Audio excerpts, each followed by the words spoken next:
today, I have invited my friends and colleagues to have a practical conversation about lead generation. So I will introduce them now. We have Terri Cameron. She is the Director of Media Strategy at Jan Kelly. We have Kate Petrie. She is one of our lovely creative directors, also at Jan Kelly. And finally, we have Alicia Mesher, and she is the demand generation strategist. Yes, you got it. Good job. With us, and very bright minds. So thank you guys for joining us today. Just so that we're all clear on our terms, can you, Terri, tell us what we're talking about when we talk about lead generation? When I think about differences between demand generation and lead generation, I guess in its simplest form, the way I look at it is demand generation is in fact about creating demand. So that includes everything from maybe awareness building to trust building, and it's much more of a journey. Whereas lead generation, I guess, is a bit more transactional perhaps. It's about getting qualified lead information. So that's kind of how I see them being a bit different. Yeah, perfect. So as not to throw lead generation under the bus, I do want to begin with some positives and where lead generation really shines. And so I wanted to ask each of you, because you work in different practice areas, where has lead generation helped and where have you seen it do really well in your practice areas over the last 5 years? I think to Terri's point, where we've really seen it shine is the fact that we can kind of nurture them through the lower funnel, where it's not necessarily as transactional as it used to be, where it was, we need to capture your name, we need to capture your email. We now have the opportunity to create a bit of a journey and give back to the customer at that stage as well. I think with the information that we're able to gather and the data that we're able to gather through Meta and through LinkedIn, we have so much kind of deep diving into the niche audiences that we can serve them independent and unique landing pages, things that really give content back to them at that stage of the journey. I think one of my kind of favorite changes, I guess, that I've seen over the past few years is our ability to now take great content and drive deeper engagement and collect leads, basically, not just on a landing page or a website anymore, but to do it right within online and social channels. So we've seen this change where there's a need to meet people where they are versus always trying to bring them to where we want people to be. So partners like LinkedIn and Google and Meta, they've recognized this and they've created tools and formats and things of that nature, like LinkedIn document ads and things that take all that amazing content and contact forms and bring them to the online platforms where people are spending hours and hours of their time. So we're not as reliant on pulling people to where we want them to be. We're meeting them with all this great stuff where they are already. Nice. Yeah, and I think an interesting thing to add to that as well is that marketers are now able to get really creative in the way that they're doing lead generation. So whether it comes to, the different type of lead generation ads that you can have on something like LinkedIn, like using those document ads or gamification even, or we've seen lots of quiz funnels, there's lots of different ways now that you can innovate to get the information that you want to get from your leads without doing it in an aggressive way that might come across like with the form. I don't know if those. I like the idea of a form being aggressive. A less in-your-face way, or it makes it less evident that you're in the sales funnel and that you're being prospected, and it feels more natural giving somebody your data when it seems like you're getting a lot of value out of that. So when is lead generation the ideal strategy for brands? I think definitely when you've put in the effort, kind of the time and the money to building that brand awareness up front, when you're at a stage where you feel like the audience knows you enough to get into talking to them about sales and getting a lead captured from them. I think when you are coming off of an upper funnel campaign and you're ready to bring them down, that you're ready to remarket to them, they've been made aware of you, they've seen you before, and now you're ready to continue that conversation. And then over what we've seen over the last 2 years, for instance, in certain industries, when the world creates demand for you, for instance, the pandemic for things like plexiglass or Kleenex or toilet paper, that obviously there was a demand for it before, but it was amped up, and at that point, your leads just become, you want to be the brand that supports that demand that's already out there. I think lead generation could also be an ideal strategy in really high value moments of time. So in things such as webinars, trade shows, etc. Although in this case, lead generation would be part of your greater strategy, as you want to make sure that you're also nurturing the leads that you do generate from the webinars and the trade shows, etc. So moving to the other side of the lead generation perspective, what are you seeing in your practice areas where people might be leaning a little bit more heavily in lead generation than perhaps they ought to? Maybe we can start with you, Terri. So I feel like marketers jump to lead generation efforts because sometimes they assume they are more well-known than they actually are. And if they are known in terms of their name, are people actually knowing what you're about and what your points of difference are and why you're better? It makes me think about when Jeff Lancaster was here for our last webinar, Jeff Lancaster from LinkedIn, and he talked about the 95-5 rule, which was that 95% of people aren't ready to buy from you or commit to you today, but they will be at some point. So you want to make sure that they are thinking of you when this happens and when they are ready to commit to somebody, because what we see happen sometimes is that marketers jump right into a lead generation campaign or program, and then their sales team can't even get a phone call with some of these leads because the quality is just not there, the people aren't ready, and then they have to kind of pivot back and reevaluate their efforts. So I think what brands need to do is take a really honest look at how well they are known and where they are at the marketplace before they just jump right into lead gen, because potentially some awareness building might be needed. Yeah. Usually. And what about in creative? Yeah, I think from a creative perspective, a big problem is that people think that the difference between upper funnel and lower funnel, or kind of driving awareness versus driving leads, is a difference of a CTA, that the messaging is going to be the same, that it's a matter of slap on a sign up here or fill out this form, and not really looking at the journey in its entirety. I also think that it's a kind of a hard pill to swallow, that awareness messaging, you might be asking very little of your customer. It's just for them to learn more about your company. Yeah, there may be a button to go to a website and learn more, but you're not actually getting much back from them. But you are doing the work. That is the work you need to do in order to get to the point where you can ask something of them. So in demand gen, are you also seeing this sort of pull to lead gen a little bit too early? Oh, definitely. I think that there's a lot of pressure that's coming from, both the sales teams, leadership, possibly investors, and people really want to be able to attribute revenue back to marketing. And a lot of times people are looking at things like first touch and last touch, and those might be everything that they're looking at when it comes to marketing attribution. But we know that there's more to that, and it's important to meet your clients where they are, to meet them in the part of the journey that they're going through, and to not kind of jump into asking them to marry you on the first date, or whatever that saying is. What are brands sacrificing when they go a little bit too hard into lead generation before doing that sort of upfront work?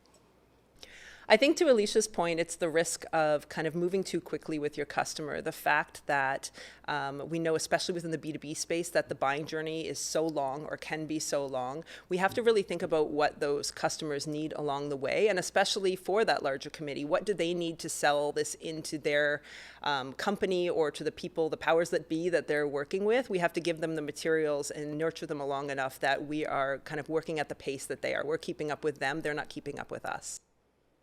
Yeah, that's a good point. And Terri, this is interesting because you're in paid media, so you actually deal with dollars and actually Yeah, it's a big risk. So I think the biggest risk obviously is just lead quality. There's lots of things that we can do in paid media to get lots of leads, but if you're not able to convert any of them, then it's lost time and lost money and efforts. But I also see it as being much more than even just lead quality. What we know, building kind of on what Kate said, is that if you push too aggressively to people, you risk losing other things that can be way more important, things like a degree of trust. You can lose them as potential future evangelists, people who can help perpetuate your brand and all the great PODs and act on your behalf, and some long-term loyalty. So the way to maximize the quality of your leads is to support that brand with relationship building. So it's not just about the quality of the leads, it's also just that long-term relationship as well. And I think looking internally, there's a lot of risk as well. If you haven't done the work to ensure that you're generating really high value qualified leads, you might be losing trust with your sales team, with leadership. You want to make sure that you're not just throwing spaghetti at the wall to hope that it sticks, but that you have, some sort of strategy in place that you can validate that these leads are valuable and that they're ready. And when there's tools that us marketers can use nowadays, like intent, for example, there really isn't a reason to be generating anything but qualified leads at this day and age. I really like that point about the internal team and like losing trust with salespeople. Like, if the whole point is to work hard to prove this value, and then you're actually not even proving it, so it's all in vain. Yeah, and you want them to Yeah. be excited as well. You want them to be like, yeah, give me more of these amazing leads, instead of like, oh, I'm not going to follow up on Alicia's leads. They're going to go nowhere, when you know that they're high value and you know that they have the intent and that they're going to convert. So, Yeah, totally. Something that you had been talking to me about before we started our conversation today was the dark. Is it the dark funnel? Is that what Yes, it is? the dark funnel. Which just sounds so ominous and fabulous. Can you share with people about the dark funnel? yeah, for sure. So the dark funnel refers to all of those hidden, offline, non-trackable touch points that somebody goes through during their buyer journey. So us as marketers, we know that ultimately people are human, and that comes with human motivations. So that means, they're interested in sometimes just looking at something without taking any purchase action. And that is fully okay. And I think that the best marketers are aware of that. And by being aware of that, they're able to create really powerful awareness campaigns, engagement campaigns, and consideration campaigns that are really speaking to the needs of the customer instead of speaking to the needs of the data that they want. So what would be an example of like a non-trackable touch point? Think of this conversation that we're having right now. So in any kind of peer group conversations that you have, any networking events, I know I love to share new technology that I'm finding with my peers, and anytime I call up one of my friends to talk about this cool ad that I saw, that advertiser has no idea, but I just gave a really impactful referral. And in the B2B space as well, referrals are one of the #1 source of conversions. So that's a really powerful way to be generating interest. I think about that a lot too, because the implications for paid media, we've rightfully leaned so much into measurability and being able to track everything that sometimes things like legacy media are falling off the radar. Things like out of home and radio, which have a degree of measurability, but you can't necessarily trace exposure to action maybe as perfectly.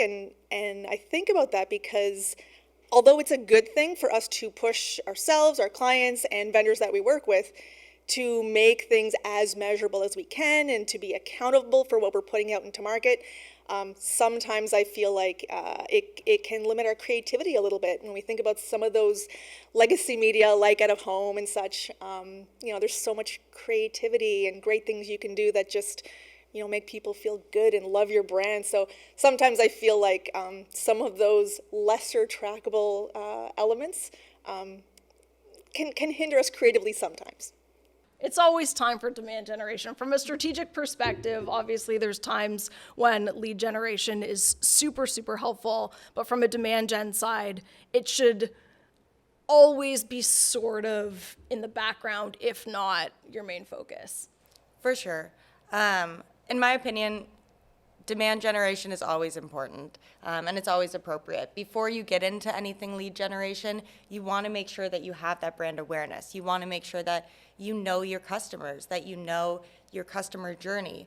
And it's really hard to do that if you don't have a demand generation strategy in place that lets you collect and look at some of the data that will tell you what that customer journey is, or at least help you to make some of those hypotheses.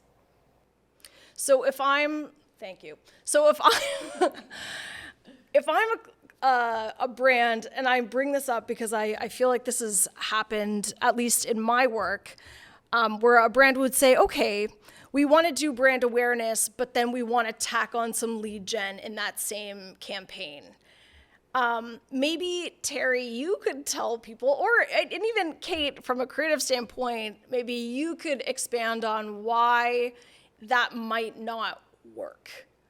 Yeah, so I mean, brands can kind of accomplish both, kind of working simultaneously, but campaigns, like one campaign or one strategy, cannot do both. It's very distinct audiences, distinct messages that require potentially different channels, different tactics, very unique strategies in the whole. So brands can have both going on, but not siloed into one campaign that can do everything for them. No.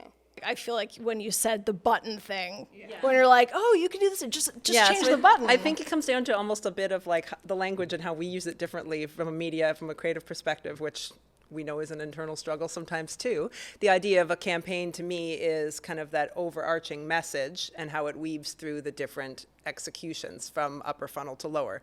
So I would say from a creative campaign, as in one overarching idea, absolutely, you can have that live very independently in an upper funnel as well as a lower funnel. What you're saying is different, how you're saying it is different, but your overall idea should make the journey feel seamless. Like when they've gone from upper funnel to lower funnel, it should feel like it's been one story that they've been taken through. But yes, from an executional, setting it up, where it lives, how we go about putting it out in the world, very different. Not just slapping a please put your name in here button on a no sign up button on one that said learn more 3 days ago. You have to make sure that what you're saying to them is completely different.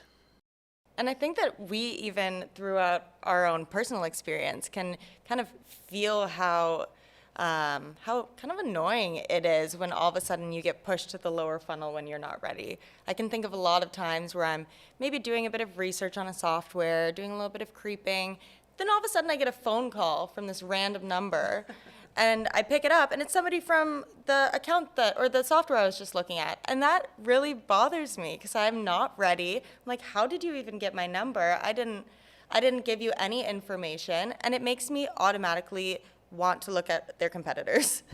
I agree. I think even from like a perspective of using calculators online or something, and you're like, oh, I just need to figure out this mortgage number or something, and you're like, oh, look at this handy tool I can use, and then you don't get your answer until you give them your information, and I'm like, I will find one where I don't need to put my information in. That is a great example. I think I know for myself, I love to look at just real estate, just around the world, and look at amazing, beautiful properties and do some daydreaming. And they always make you put your email in or your phone number in to look at the photos. And it's just photos. And then they call you, and then they send you continuous emails and text messages asking when you're going to buy this house in Arkansas. And I'm like, I live in Ontario.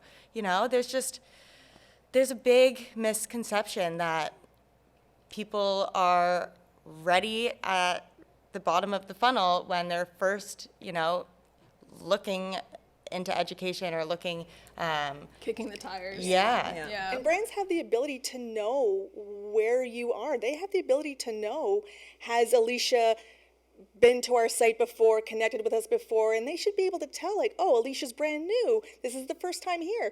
And they should have the ability to self-censor and know, like, we're not ready, or she's not ready yet. Wait till they come back and maybe download something or make a few more actions before we start aggressively reaching out. So brands have that ability with simple technology to put you into different areas of the journey and market to you appropriately. Yeah, and I think the reality is too that the consumer is smarter too, right? Like we're not as willing to give it up because we know that we can go elsewhere and do it in a way that we don't have to kind of commit to giving our information out. We know that we can just close that window and open another and find someone who will give us the information we need without having to share too much about ourselves. Yeah, and if you're getting phone calls without giving your phone number, that is concerning. Paid media should not be able to do that. I'm on some listing websites, I guess. Okay. This is why I still have my Hotmail account, by the way, for when I want to see the photos or why. It's like, oh, you get Hotmail.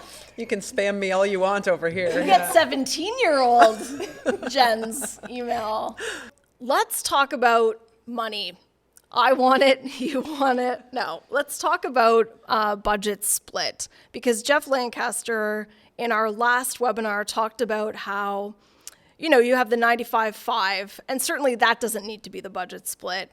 But he sort of suggested that in B2B, maybe like 50-50 lead gen, demand gen. Like, does that sound right to you? I feel like there's no straightforward, easy answer. You ask 10 different people, you're going to get 10 different answers. I feel like sometimes it's easier to kind of decide that. So for example, marketers who kind of have a good sense of, their sales close rate, conversion rate, average sales value. For marketers who have been tracking and have that kind of data, we can then look at their sales goals and what they're trying to achieve and kind of work back a strategy that says, okay, what do we need? How much emphasis and stuff do we have to put out into the market to ladder down to achieving that? So sometimes it's a little easier to create that split, determine what that balance should be. But unfortunately, some marketers and clients aren't quite there yet. So the answer for them is you have to start with just asking a lot of questions. How well known are you? What's the size of your market share? What's the size of your brand aware audience, and how well have you been keeping track of them? Where is that audience and how can you reach them? Not every audience is reached through those super cost efficient channels like social and Google. Sometimes you have to go to really niche areas that cost a bit more in order to find those individuals. So I think in terms of budget split for some marketers, it just has to start with a lot of questions and then working closely with your team and your agency to determine what works ultimately, for knowing that at any point that can be adjusted and pivoted. So no clear answer there. Perfect. It's what the people want. Uncertainty. It's why they come to us. Jan Kelly. Okay, but on that note about budget, maybe budget is a trickier one, but return on investment. And because return on investment doesn't only have to be financial, right? When we talked about like personas and like learning about your audience and your prospects and like building sort of a database of information, like that is a return, like that is value. So I think it's probably helpful to be really clear about that. So Alicia, maybe you could tell us what other kinds of value brands can expect. Yeah, so I think that demand gen can generate a lot of different types of ROI, kind of like you were saying.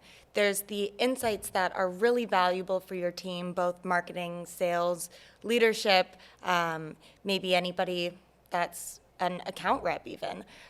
So I think that's a really big win, is getting to know your customers more, getting some of that data so you can make some of those data-driven decisions that can impact your paid media spend. And that can ultimately lead to even greater exact revenue ROI later on. You can also get insight around how long your sales cycle is, which can then help you to accurately project pipeline and project when pipeline is turning into revenue, which then can help your cash flow. It can help free up more money for you to do more value-adding marketing initiatives, because you're aware of when you'll start to see that return on investment come back. It also helps with getting some trust built as well internally. If you're leaning into more of a demand generation strategy, you'll be collecting a lot of really great data, and you'll be able to put together some amazing reports that are showing how people move throughout the funnel, that are showing some of the successes of some of the different channels that you're using, campaigns that you're using, audiences that you're targeting. So it really helps to validate the work that us marketers are doing every day as well. So I think there's definitely a really big ROI for demand gen outside of just that exact revenue in your pockets. And I would say outside of that, not that it is a necessarily measurable point of ROI, but stronger creative is going to come out of that. The more you know about your audience, the more you know about what they're thinking and what they're going through at that moment in time, the more pointy the message can be and the more kind of impactful your creative will be.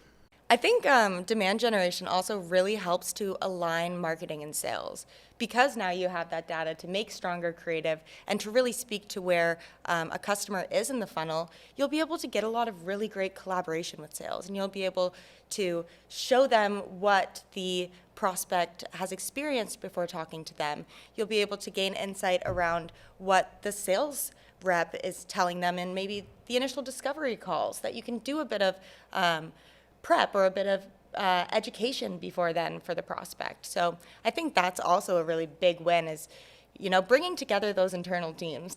Knowing when not to call the prospect. Exactly. We can help with that. Yeah, we can knowing help how you to- know when to call the person. How to not seem like you're spamming them. Yeah.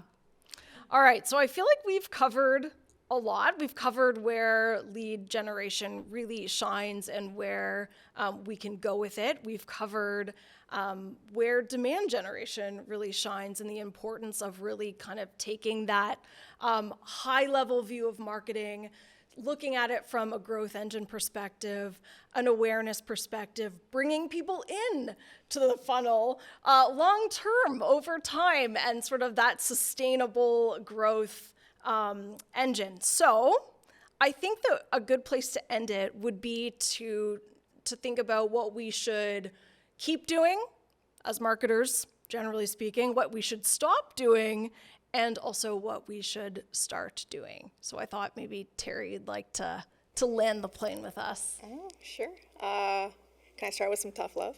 Yeah. In terms of stop, I would say stop assuming that people know who you are and know what makes you different and why they should connect with you. Do the actual work to figure out your position in the marketplace and what people think of you and what they know about you.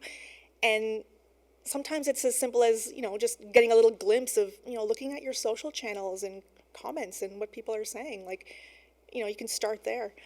So that's stop. So start tracking your leads and sales data with the utmost level of detail.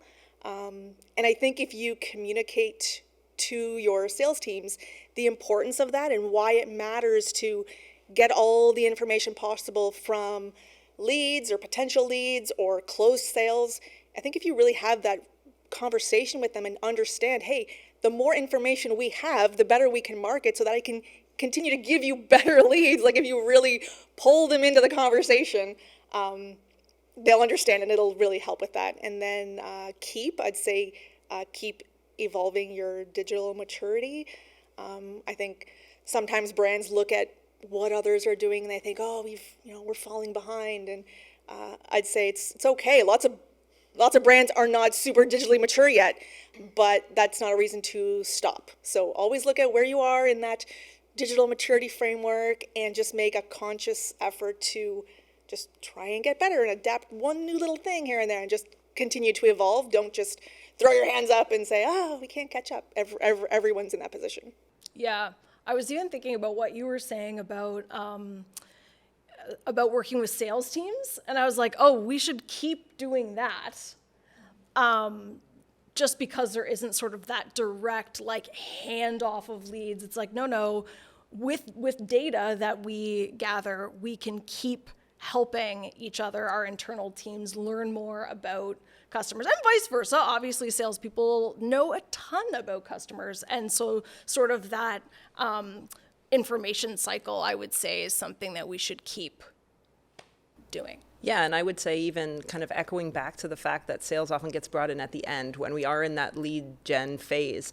And they could be brought in way earlier because the number of times that we have pulled great insights from what the salespeople know about the customers based on that sort of dark funnel, right? Like conversations that people are having that you might not be putting it out in the world from a digital perspective, but kind of echoing back to our Humanology philosophy we have in here, pulling those human insights that we're getting from the sales team and then using technology to serve them those messages that we've learned and really putting it out in the world at the right time. I would say another thing to keep doing is keep getting to know your customers. even if you have a bunch of really great data, even if you're really connected with sales, customer behavior is always changing. And us as consumers, the way that we consume is always changing. So it's really important to keep that in mind and keep growing with your customers, keep meeting them where they are, and keep learning about where they're going to go with their next steps.